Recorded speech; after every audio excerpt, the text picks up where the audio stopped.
This is the Comedy Insider Podcast. I'm Scott Dickers. My guest on this episode is parody music superstar Weird Al Yankovic. Al, it's got to be really interesting to you to start out just having fun and being silly, and then suddenly you're like the elder statesman of parody. And it's weird how that can happen very quickly, because there's this thing about comedy not necessarily being respected until it's been around a while. Right. When was that transition for you? It's hard to say. The switch did flip at some point. It'd be hard to pinpoint exactly when that was. But, you know, at least a decade or two, I think it took, because for the longest time, it was no respect in the industry. Nobody wanted to sign me to a record deal in the first place. They thought, oh, novelty music, comedy, parody songs, like this is like Here Today and Gone Tomorrow, very ephemeral art form. Right. And they said, you know, we don't want to sign one-hit wonders. We want to sign artists that have a career. And even after several hit albums, there was still this sense of like, oh, when's this guy going to go away? And after a decade or two, people were like, I guess he's not going away anytime soon. And then all of a sudden there was nostalgia tied in because, you know, a generation had passed. Right. And, you know, people looked at on my early stuff with some nostalgia and wistfulness, and like fans that were, got into my material in the 80s were now bringing their kids into the fold, and generations would go on like that. So it's very interesting how I went from being, you know, perceived as this, you know, one-hit wonder hack into like, oh, Weird Al. Like he was a big part of my childhood, and you know, it's very nice. It's a very nice feeling. The Grammys happened was that in the 90s when those started coming your way? Oh, one of the first one I got for Eat It, which was it was the 1984 Grammy, which they actually give out 1985, but it was 30 years ago. So you had some respect early. Yeah, I mean, you know, but again, it was, you know, it wasn't the kind of respect. You know, they acknowledge, okay, this was a big hit.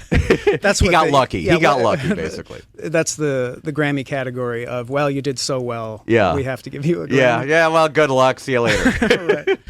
Eat It, speaking of, I think is how I discovered you on MTV. And there was a moment in that video, indulge me, I'm just going to get really particular here. Okay. When your character enters the diner and does this stupid move on the counter where you kick your legs up. It was literally that moment when I thought, okay, now this guy knows what he's doing. This guy's funny. Comedy works for me when it's in layers, like ideally layers of highbrow and lowbrow. Right. And there was so much going on there. First of all, there's the parody layer, which is generally lowbrow because it's kind of easy to see what's being made fun of, and you do it very well because you mimic the videos so closely. But an element of the parody was Michael Jackson's move in the actual Beat It video. And obviously, he's an amazing dancer and, you know, an incredible mover of his limbs. Yeah. That move he did is kind of lame. He was like doing all these cool twists and stuff, and then he just sort of leans over the diner table at that point. So you were clearly making fun, not just of the video as a whole, but of that nuanced moment. You were literally like doing a dopey move in that moment. But there was also an element of madcap physical humor with just that leg flip, which is another sort of lowbrow thing. But then the highbrow layer was, and again, I wasn't thinking any of this consciously. This is all like just my brain's inner workings, you know, in retrospect. The highbrow layer for me was the wordplay, which you've always been very good at in your parody lyrics. Very clever rhymes, and wordplay is a very sort of higher brain thing. And then beyond that, there's an element of subtext in the video. You, with Eat It, and then with, I think, the unintended sequel, or maybe it was an intended sequel, Fat, you were foreseeing the culture of obesity. Like, we all eat too much, and we're just a, you know, grotesquely overeating culture. And for me, all those things put together, it's like too much stimuli for my brain to handle, and I laugh. You know, it's just, that's what triggers a laugh for me. Yeah. A lot of my stuff is a mixture of, you know, like highly intelligent and highly stupid, which is one of the things that attracted me to Monty Python when I first was exposed to that. It was like, a lot of the stuff is very highbrow, but a lot of it's very base and very slapstick. And I like treading that fine line between clever and stupid, to paraphrase Spinal Tap. Yeah, no, it's a great line to be on. My friends in high school and I, one of the highest compliments we could pay to ourselves or to comedy work that we thought was good was how stupid it was. That's so stupid. Like, we're just laughing out loud saying that's so stupid.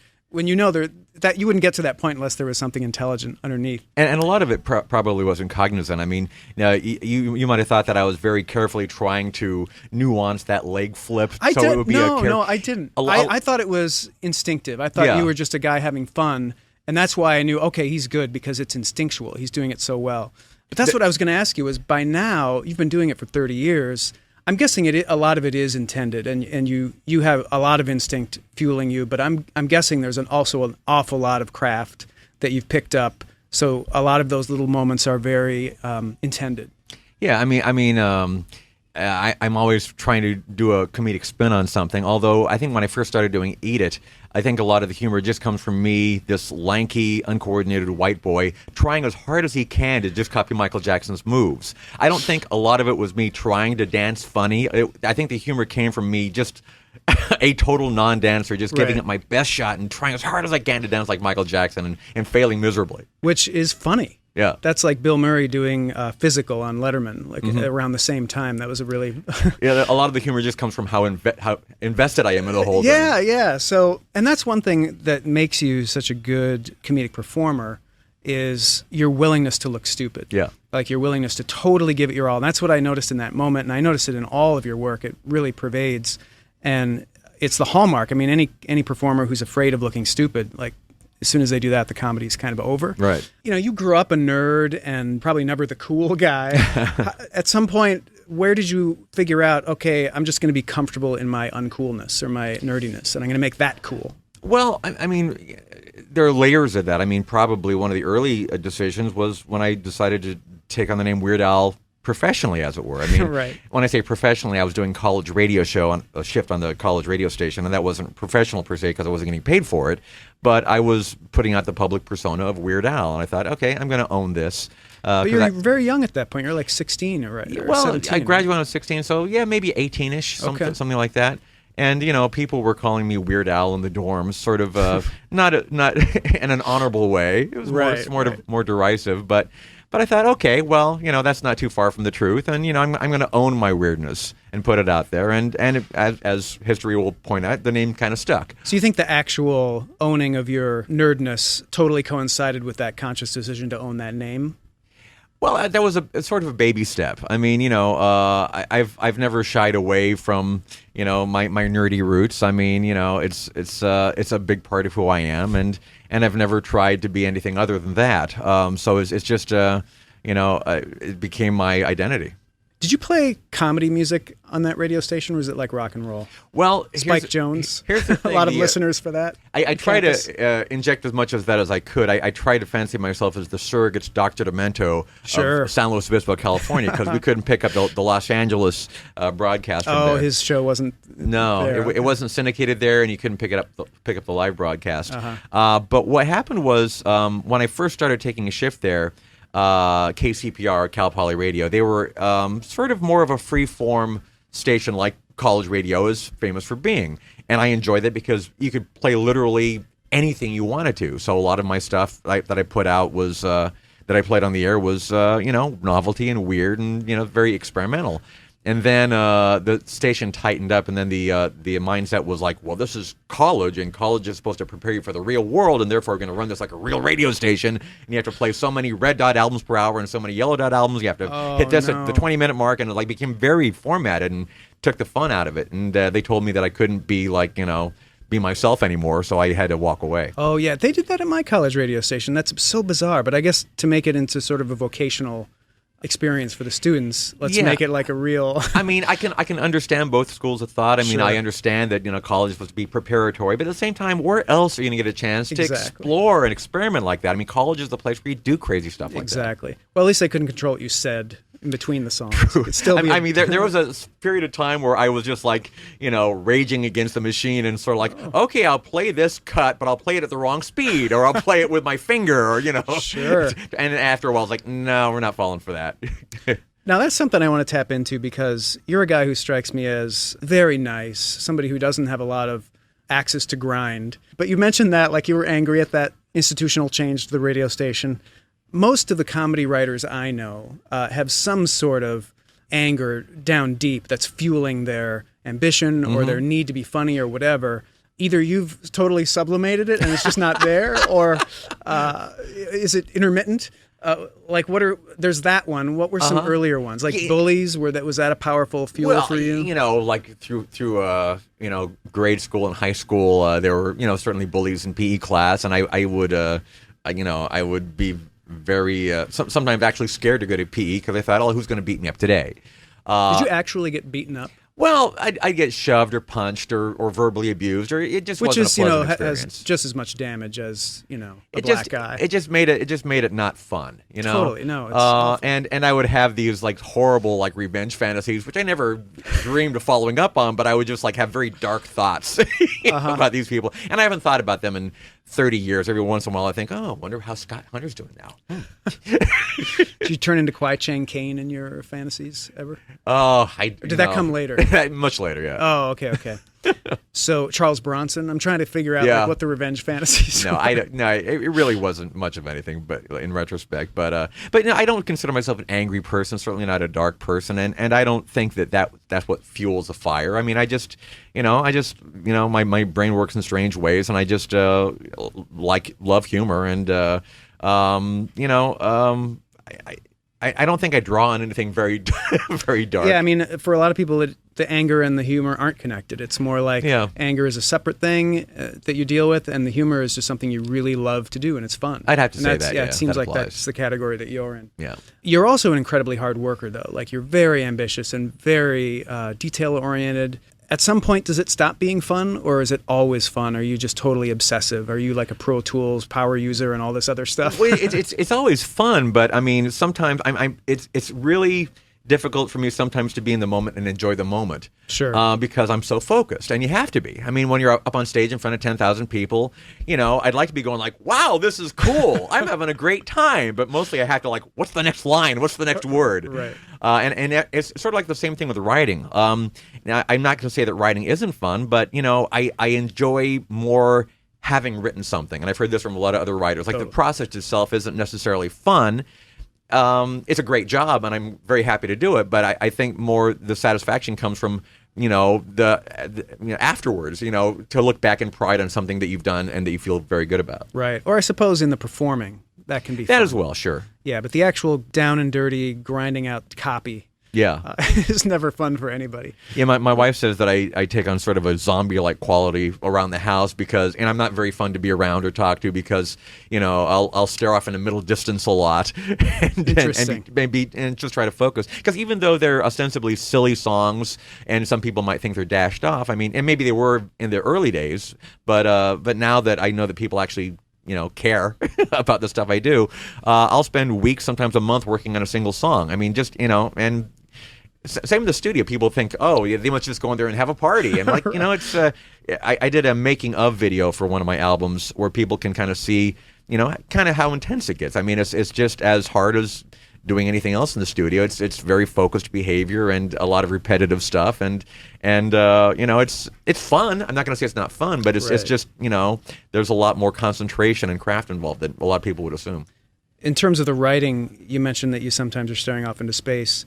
When you're working on a song, for weeks or months, are certain phrases that you're not nailing or whatever, they galling you, and that's what you're sort of off in space about? Like, it's more about coming up with ideas and jokes and gags and the high concepts. The high concepts are the hardest part because I know that once I've got an idea that I really, really like, I am 100% convinced I can write the song. So you start with the song, right? And then you just go through, make a list of, here are some ways it could be parodied. Yeah. So basically, I'll get permission for the parody before I've written a single lyric. Basically, if I come up with an idea, if I can write a one-sentence description of the song, like this is going to be a parody of this song, and the basic idea is this. Then I'll have my manager contact the representatives and make sure that I can move forward with it. That's enough to ask. And the same thing with my original songs as well. I mean, I don't get permission in that case, but as soon as I lock into an idea that I think, I can do this, then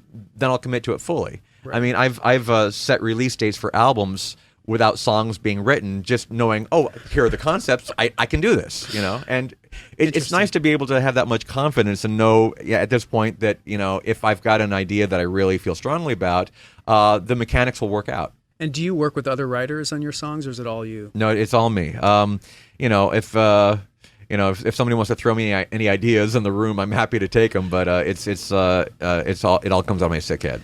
That's great. Do you have trusted people that read them and maybe give you notes and maybe you adjust them, or do they come out gold? Again, after many rewrites, well, I'm sure. Yeah, it's hard to write comedy in a vacuum. So I generally, if somebody else if my wife is in the room and I finished a set of lyrics, I'll say, have my wife look at a draft, or really whoever's around. I mean, because everybody's ideas and thoughts and opinions are valid. Sure. You don't have to know how to read them. Yeah, because everybody has their own. Right. Right. So, I mean, if there's anybody that I respect, I will be happy to have them look over the lyrics, and sometimes I'll agree with their thoughts, and sometimes I won't. But it's always nice to have a second opinion. Yeah. So when you're writing, are you a thesaurus hound or thesaurus.com, I guess, or does that all happen in your brain? You go to like rhyming websites and stuff like that? It's boy, I shouldn't admit to this, but yeah, I do. I mean, why not? It's like if you have to rhyme a word that has like 10 syllables or whatever. Yeah, it's a tool. It's a great tool. Why not use the tools? I mean, back in the day, I had a paperback edition of the Whitfield Rhyming Dictionary, sure. And I think I might still have that just as a memento, because the binding is completely worn out. And then nowadays, of course, I'll go to like rhymezone.com or various things like that, and why not? The tools are there. Yeah. Did you have to learn things like pentameter and stuff like that, or did writing for songs that had already existed and you started with that, right? The original songs came later? Well, I think I always did both. Ever since I was in my early teens, I would write original songs and I'd write parodies as well. So it's just something that I've kind of kept up both sides. So with the parodies, you obviously already had sort of a pentameter to match. Yeah. When you do your original songs, did you have to learn some of that stuff, or did you just have a knack? I think I kind of picked it up along the way. Certainly for the pastiches that I do, which are in somebody else's styles, right. I'll study, how their rhyme structure works, how the rhythm of their lines work, and I'll try to copy that or try to copy what would be a generic version of their style. But having listened to music my whole life, I mean, I think I pick up a lot of it through osmosis, just kind of getting a feel for it and kind of coming up with what sounds good. You seem to do a lot by sheer instinct, and I think that's a strength. I think a lot of times when people overthink it or try to step back and overanalyze it, they kind of ruin it. Yeah. And you go with your gut a lot, and it seems to really work. So you don't work with writers on your songs. You must have worked with a staff of writers on your Saturday morning cartoon show and maybe on some of your other TV and certainly movie stuff, right? I did, yeah. I co-wrote UHF with my manager, Jay Levy. He also directed the movie. And I was head writer on the Weird Al show, but I worked with 4 or 5 writers. How was that experience? It was... I enjoyed it, but it was maybe the hardest I've ever worked on something, and it was also maybe the most frustrated I ever been with a project, mostly because the show that we were being forced to make and the show that I had originally sold were kind of two different things. And I have to say that, when I sold the show to CBS, they came back and said, well, we like this show, but, the FCC has this this educational mandate now where, we're only really buying educational programming. And, in the heat of the moment, I said, this is educational. This is an educational program. And as a result, we got slapped with an educational advisor who would then go through all of our scripts and say, what is the child learning in this segment, in this 10-second period? And we had this overseer that basically made our lives miserable, and it became a very different show than the show we wanted. I can imagine. But having said that, it was a fun experience working with the writing staff, working with everybody on the show. It was very stressful, mostly because we were just always battling against the network. And I kind of feel like if we'd had a second season, it would have gone a lot better because I kind of figured out how to work within that context. Sure. But the first season was, I was very green. I'd never had a TV show before. Certainly never been a head writer before. Right. And I kind of felt like, oh, okay, I kind of know how this works now. Let's do it for real. And then it was like they pulled the plug on their whole lineup. Was it a time crunch as well, or just a crunch working for the overseers? No, it was a time crunch. I just remember, it was one of those kind of things. And I know this is not unusual in network TV, but just working literally up to the last moment on the script, Right. which I don't like that. I like, I'm a lot more, let's do everything the month before so we know what we're doing, and there's not a lot of surprises like on the set. Yeah. So how was it going from working as a solo writer to having a team? How were you as a leader of that writing team? It was a different experience for me because I'm always in my own head so much, so I kind of had to kind of open up and kind of share my sensibility with other people. And it also allowed me to work with people whose sensibilities were not quite the same as mine. And being as how it was a Saturday morning show ostensibly for kids, that was important because, my humor is a little bit more, twisted than probably was appropriate for the demographic it was aimed at. So, and the writing staff was pretty varied as well. I mean, everybody from kind of like the touchy-feely kind of let's hug and learn kind of sensibility to the more irreverent stuff that I was used to. But I mean, it was nice to have that whole range in there, so that the show itself wouldn't feel like it was just my brainchild. It needed to feel like the Saturday morning show that the network wanted. Did the writers write scripts and then you approve them, or did you guys kind of write together, or how did that process work? A lot of it was sort of like they would pitch me ideas because it was a very each episode would have a theme and a lesson, which was mandated.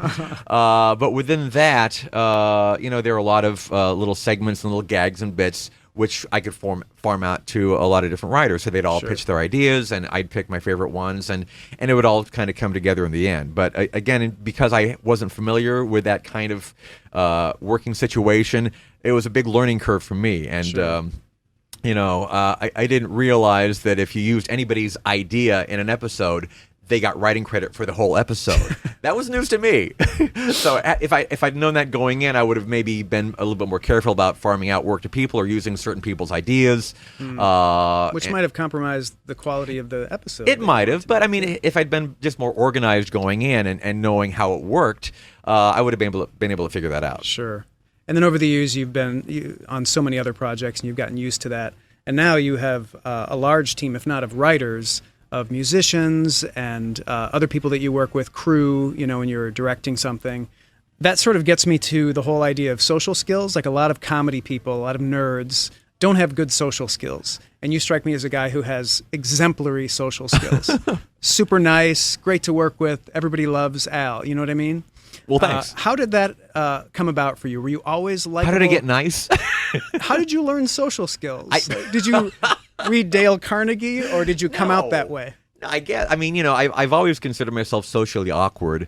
Yeah, that's why I'm wondering how it became that you blossomed into such a social butterfly. I don't think that social awkwardness and niceness are mutually exclusive. I mean, I've always fancied myself a nice guy. I mean, it really kind of surprises me when everybody goes on about, oh, Al's so nice. He's like the nicest guy in the world. Like, well, I guess I'm nice, but I think that fame kind of like really really makes other people's perceptions of you that much bigger. Like, if I was a jerk, people are like, oh, he's the biggest jerk in the world. It's like getting married to somebody. All the best things about that person are amplified, and all the worst things are amplified. Yeah, you get famous, same thing happens. But, I like to think I'm a nice guy, and, I get along well with others. I play nice with people, and I respect people, and I just make a big point of not being a jerk. Yeah, and that goes a long way, apparently, in this town. Really does. It really does. I mean, I should ask you, do you have advice for people who get into the entertainment business and do find themselves a little socially awkward? People in comedy especially. Sometimes their heads are just buried in a computer screen for much of their lives, and then suddenly they're thrust in this world of agents and managers who are super slick and development executives who want to be your best buddy and all this stuff. Do you have any words of wisdom for people starting out in how to navigate those waters? Well, it's not necessarily bad to be inside your own head. I'm inside my own head a lot. In fact, 95% of me directing something is just me figuring things out on paper. I like to think that almost all of the directing is done just with me in front of my laptop. And as long as you can articulate your ideas to people in a way that they can understand. You don't need to be the life of the party. You don't need to be like, just really gregarious on the set. Like, people, the people that have worked with me on my music videos are always like amazed, like, wow, you got this figured out to the last detail. And like, that's the way I like to work, and that way there's not a lot of guesswork on the set. There's not a lot of people coming up to me at the last minute saying, "What color do we paint this wall?" Like, no, it's in the thing. Just read your thing. So that's the way I like to work. Not everybody works that way, but if you find yourself not being a social person or feeling like you wouldn't be in control of a situation like that, just do all your planning ahead of time. It works. Yeah, no, the people who are super organized and great planners usually do really well. Like, and often though that skill doesn't come hand in hand with the skill of creating comedy, because comedy, it can be very scattered and very sort of what they used to think of as right brain, Right. as organized as left. But you seem to always have had a really good lock on both of those things. Well, a lot of comedy So do happens in the moment because a lot of comedy just happens by surprise or accident, and you have to be open to that too. Yeah. But I always like to walk into a situation being, just prepared as much as humanly possible. So if nothing magic happens, you've at least got this Exactly, written down. right. You hope for magic, but you don't count on it. Yeah, no, exactly. What are some of the real magical moments that you've created in your videos that were not planned? Oh gosh, that's a good question. The videos are pretty well storyboarded, but I'm trying to think of a good example. Most of the fun moments actually got cut out of the video because they wouldn't have worked. Like this is like going 30 years ago, but during the I Love Rocky Road video, I was supposed to take a big bite out of the ice cream cone. Of course, on a set, they don't use real ice cream because it would melt under the lights. So it was basically painted mashed potatoes. So the top scoop was supposed to be real ice cream, and the other two scoops were the painted mashed potatoes. And nobody told me during the take while I was looking away that the top scoop had fallen off. So I got a nice big mouth of the painted mashed potatoes. Wonderful. That did not make the final cut, though. Wonderful. Although the outtake was kind of amusing. Yeah. Do those outtakes exist anywhere? Somewhere, I mean, they're in a air-conditioned vault somewhere, and I don't know if they'll ever see the light of day, but they exist somewhere. Yeah, because you're kind of a saver, a hoarder, right? Yeah, I am. Keep a lot of that stuff. I do. I mean, I don't know. I don't know if they're going to be of any value to anybody. Well, there's going to be some ever. huge Weird Al encyclopedic DVD, something or other, probably at some point. There've been several retrospectives. Oh no, I know they've already, but all that hidden stuff. Yeah, somebody's going to put it together for the Weird Al Memorial Library. Yes. Yeah. Keep it in the vault. How was that working on your life story with Nathan Rabin? It was great. I mean, I love Nathan. He did a great job. He was very, very busy at the time, but he made the time to work on that project. And it's all, I've done that kind of thing several times already, where it's sort of like, okay, this is your life, and you kind of go back and you look at all the pictures, and that's one of the reasons why I had Nathan write it, because Abrams Books wanted me to write the story, and I was like, I'm so tired of talking about me, about my stories and my anecdotes, and it would be so much fresher and better to have somebody like Nathan do it, and he did a great job. So as you've progressed through your career and your work has been taken more seriously, has that been a challenge for you to balance that, you not taking yourself seriously, knowing that's sort of the core of your comedy? Because I haven't seen any chink in that armor. Like, you still seem like the same goofy Weird Al who's willing to do a goofy pratfall or whatever, but you've got to be feeling some pressure when you start to become kind of the elder statesman, right? Yeah, I don't think really that my comic sensibility has changed a whole lot since the very beginning. I just like to think that I've gotten better at what I do. And now that I know, when I did like Another One Rides the Bus, I didn't have a record deal. Dr. Meno was maybe going to play it on the air. That was about as far as I went with that. And I think I probably dashed off those lyrics in 15, 20 minutes. And I thought, here's a fun little thing. And then that recording went viral, in the days before things went viral. But I mean, the bootleg of that air check made its way around the world, and eventually that song got released on record, and and things just kind of got more serious from there. I mean, I had got a record deal, and I started going platinum, and then I realized people really seem to care about this stuff. So every album that I put out, I would spend more and more time working on it, just because I would get more obsessive about it and think, this has got to, I've said this a lot, but every album that I've put out, I've thought, this has got to be the best thing I've ever done. And whether or not I've fulfilled those goals, in my mind, it was the best thing I've ever done. So I found myself just spending more and more time just working on the songs. Yeah, no, there's definitely an improvement in sophistication and quality, but again, never losing that kind of core stupendous, as you say, right. that makes it funny, yeah. Which is so great to see. It's going to be really interesting to see where that goes when you keep trying to do better and better. And, one of the things that I've noticed as you've tried to outdo yourself with every project is that the satirical element seems to be a little bit more intentional, and you're really satirizing a lot of things in pop culture and tapping a lot of really great nerves. I'm thinking particularly of Tacky, which is such a great satire of American culture and how we're probably perceived, a lot of places on a surface level. But then underneath, you're getting into all these great little personal reference moments of things that people do that are tacky. That's got to be really key for you when you're coming up with all your ideas for a song. When you hit an idea that rhymes and it makes sense and it's funny and it's got this little universal thing that is really going to tap into something happening in the culture. Honestly, it's probably in the back of my brain. But first and foremost, I'm just looking for something that I think would have a lot of comedic potential. I mean, part of me probably went, on a certain level, this will be satirical and it'll be a commentary on the American, culture and the zeitgeist, and that works there too. But mostly, I'm looking for, there's a lot of funny things I can do with this. Dumb first, smart later. That's exactly right. I think that's important because as soon as a comedy writer starts doing smart first, dumb later, if you start trying to go in with a message, it's not always the best way. That's to go. just no fun for any audience. Great. Got to lead with the stupid. Speaking of stupid, I'm very eager to talk to you about your Mad Magazine editing experience. When did you discover Mad Magazine? I can tell you the exact issue number. I think it was number 130, which was I want to say October 1969. So a friend of mine in accordion school. I didn't know you went to accordion school. I took 3 years of accordion lessons. So they had I thought it was from a book. Or somebody came to your house. I didn't realize you went to a special school. No, I took it was weekly lessons. Okay. So I forget a half hour every week. But it was an actual I don't know if it was a school or a conservatory, what you would call it, but it was a little place you went to, and kids brought their little accordions and they took lessons. So a whole building dedicated to teaching the accordion. Well, it wasn't just the accordion. I think they also probably taught a few other instruments as well. But they had their fair share of accordions. So a friend of mine, Roman Siri, who lent me my first Mad Magazine, and I was kind of hooked because I never had seen anything quite like that before. It was a whole different kind of comedy that I was used to. I mean, it was making fun of authority. It was being irreverent. It was just wildly strange.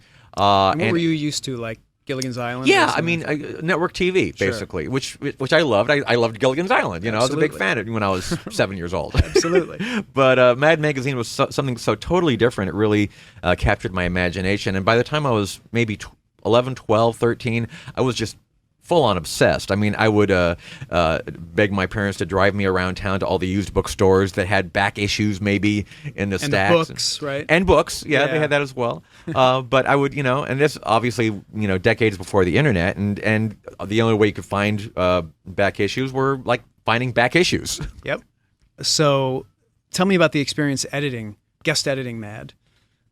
It was a lot of fun. I mean, calling me an editor was really being very generous. I actually look at myself as more of a glorified contributor. I wrote a 6-page piece called Pages from Weird Al's Notebook, which was supposedly pages from my notebook where I have all sorts of horrible ideas that never saw the light of day for very obvious reasons. I answered all the letters to the editor.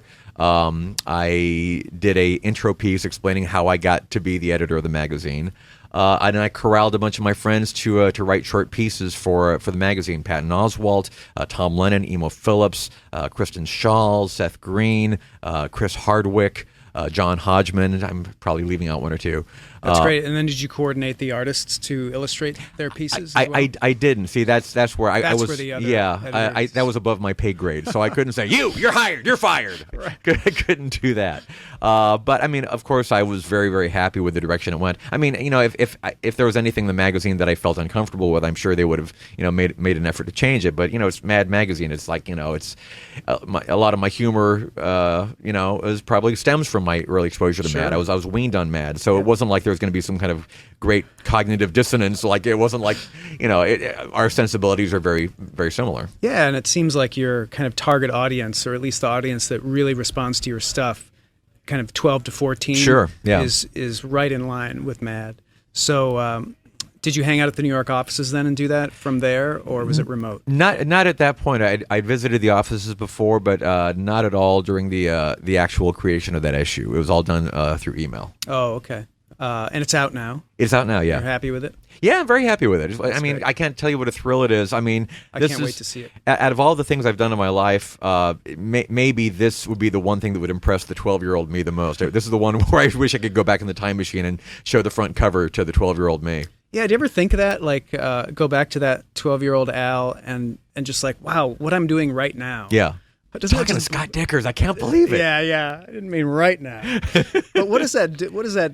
That must be a great feeling. Or is it a sad feeling? No, it's an amazing feeling. I mean, it's and I have that thought a lot, especially in the last year. There are so many things that have happened almost on a weekly basis where I go, I can't believe I'm doing this, or I can't believe this is happening to me. And back when I was 12, 13, I thought, I'd be an adult by now. I'd have a real job. I'd work for a living doing something that I was just only moderately, excited about. And I never would have thought I would even be able to make a living doing comedy or music, or let alone both. I mean, this would blow my mind. Yeah, no, that is pretty amazing. And in the future, you're going to be knighted by a Queen of England, and you're going to. We can only hope. Look back on that with the same amazement to your 12-year-old self. This is neither here nor there, but I'm wondering if you've ever noticed the stark resemblance between you and fellow comedy songwriter Eric Idle. Oh, well, do you think we're look that similar? Yeah, I noticed it in I'm So Handy, because you kind of had an Eric Idle hairdo, like from some of the skits. And I was looking at the facial structure, and it's like it reminded me of when they put Tom Petty and Bob Dylan. Do you remember that cover of Rolling Stone where they were in the Traveling Willoughbys or something? Yeah. You saw them and they were like, oh my God, their faces they could be father and son. Oh, that never occurred to me either. Yeah, no, I was looking at you and realizing, oh my God, Eric Idle and Weird Al are like, spies separated at birth. Wow, yeah, I love Eric. I just never really quite put that together. But I understand you're possibly doing a Broadway show. Well, which I hate to even say that because it's so far in the. I mean, I'm talking about it with somebody. I can't give any details, and I don't. See, I hesitate because now that's out there. Because somebody asked me, well, what would you like to do at some point? And I'm like, well, I'm sort of kind of thinking about doing a Broadway show now. Almost everybody talking to somebody about doing a Broadway show? Yeah, I suppose. It's pretty non-committal. Yeah. But you're tailor-made for it. I mean, it would be pretty It would be amazing. fun. I think that it's in my wheelhouse. I think I would, be good at it. And I would love to do it as, something where I could stamp my sensibility on it. And, I wish I could tell you more about the behind the scenes going on, but then that would be out there too. Totally. Yeah, I understand. So besides Eric Idle, there aren't too many other people doing particularly the kind of comedy music that you're doing, parodies of existing songs. I mean, there are a lot of people doing it on YouTube, but there's nobody doing it like on a professional level. There are a lot of people doing comedy music, though. And I'm wondering, of those, are there any that you particularly like? You seek out their work? Oh, I love Lonely Island, Tenacious D, Flight of the Conchords, Bo Burnham, Reggie Watts, Hard and Firm, Roy Zimmerman, Garfunkel and Oates. Sounds like you like them all. Yeah, I mean, there's, I'm a big fan. I mean, I love all those guys, and I've worked with a lot of them, and a lot of them I count as my friends, and I don't feel any sense of competition. I just love the fact that, comedy music seems to be having a bit of a renaissance, and I think, what's the cliche about the rising tide lifts all boats? Right, so totally. I'm very happy with everybody's success. And you're not just a comedy music guy. I mean, you write comedy, and you've done a lot of other different kinds of comedy. So I'm curious to know if there's any up-and-coming comedy talents that you are really watching and really excited about in any medium. Yeah, and there's quite a few. I mean, every time that I get turned on to like fun Twitter feeds every now and then. That's what's really exciting to me about Twitter is like people from the middle of nowhere are being discovered because they're funny. I mean, I love the fact that the internet just kind of really levels the playing field. You don't need a manager, you don't need an agent, you don't need the blessing of some executive in some glass tower. It's like if you're funny and you put yourself out there, you have a really good chance of being discovered. Yeah, the internet still is a meritocracy ultimately. Yeah. And back when you were starting, it was like there was an ivory tower between you and the entertainment business. And so you were lucky to get hooked into the Dr. Demento show with your stuff. But now you'd obviously be online like crazy. Sure. You'd be doing YouTube videos. I wonder if there's a a 12-year-old with an accordion on YouTube just making amazing parody songs right now. Oh, there very well could be. I mean, I saw a 13-year-old with an accordion that blows me away. I mean, they're just like a virtuoso. Yeah, like a virtuoso. Right, like, you know, right. Yeah, I think that I'm competent with the accordion, but, you know, every now and then I'll see some kid on YouTube that like is like crazy talented. I'm like, oh, all right. Well, you're good enough to be funny at it. Yeah. Which is Well, I like to think that about kind of all my talents. Like I'm just good enough in everything to do specifically what I do. Right, which is perfect. Why should you work any harder? Right, exactly. That's pretty great. Yeah, wasted talent. Who wants that? Well, thanks so much for your time, Al. It's been My a delight. pleasure. Thank you. Scott Dickers here. I'm delighted to bring you the Comedy Insider podcast commercial free, but what that means is any promotion of the podcast is purely grassroots. If you like it, help spread the word. Leave a review, tell your comedy nerd friends. It'll give you a warm feeling.